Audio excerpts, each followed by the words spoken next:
Presidente, eu queria fazer aqui uma menção especial a muitos camaradas de lutas e sonhos, de vários partidos, às vezes até de partidos tradicionalmente conservadores e neoliberais, a gente com o coração socialista. Na base do governo, há muitos que têm sensibilidade social, há muitos que concordam com o que o pessoal defende, mas têm medo de defender as suas ideias, porque acabam cedendo à força do grande capital financeiro. E a força do grande capital financeiro, ela coloca o Brasil em rédeas curtas. As soluções que o governo tem apontado para a crise, as soluções que o Aécio Cunha propôs para o Brasil, que estão sendo infelizmente executadas pela presidente Dilma, eu fico pensando, por que então derrotar o Aécio?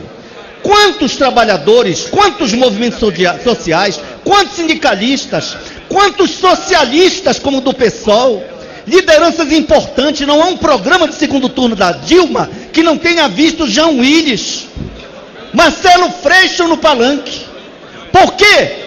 Nós acreditávamos num programa anticapitalista, antiprivatista, antilatifundiário, que aprofundasse a democracia, aproveitar a eleição difícil para mudar os rumos dessa prosa e das políticas que só aprofundam as perversidades sistêmicas no Brasil.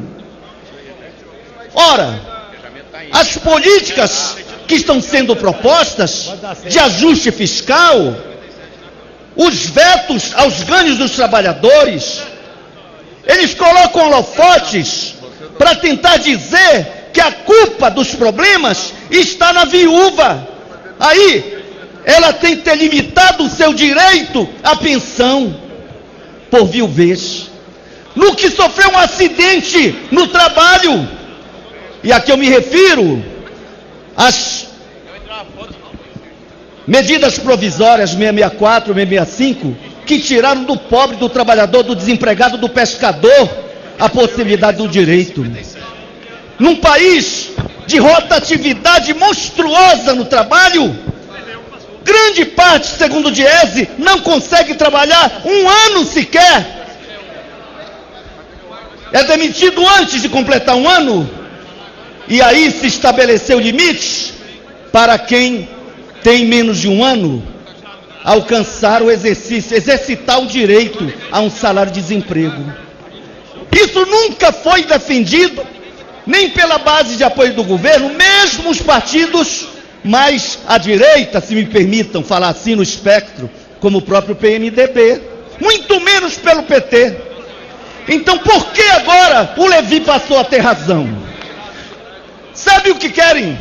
É colocar os holofotes da crise e o peso da crise nas costas dos que vivem do trabalho e dos desempregados e dos servidores públicos.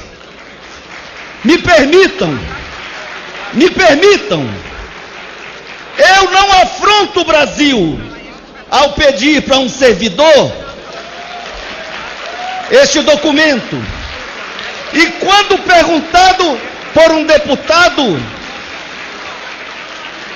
por quem eu tenho carinho e respeito, Edmilson, por que apoiar a derrubada do veto?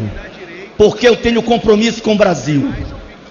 E essa receita neoliberal não resolve. Quer ver o seguinte? O que nós discutimos aqui são subrelatorias aos projetos orçamentários do governo. É esse o tema em debate. Mas sabe o que ocorre? Que este deputado aqui assume, mas a grande maioria connive com uma posição do FMI que estabelece que ano a ano o governo tem que pagar uma dívida impagável e ter a sua dívida cada vez maior, aumentada. A ditadura deixou 3 bilhões.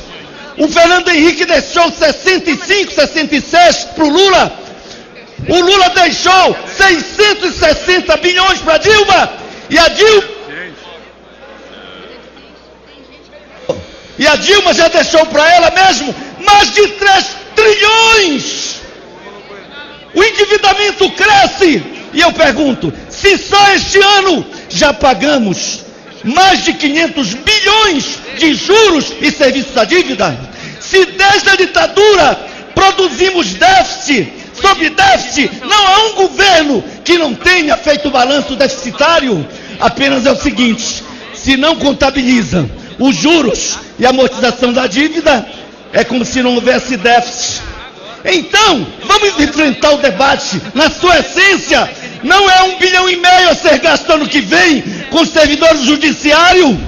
Não é a viúva que ganha um salário mínimo que vão ampliar e aprofundar a crise do país. A solução é uma política anti-neoliberal. Vamos fazer auditoria da dívida e dar dignidade e soberania.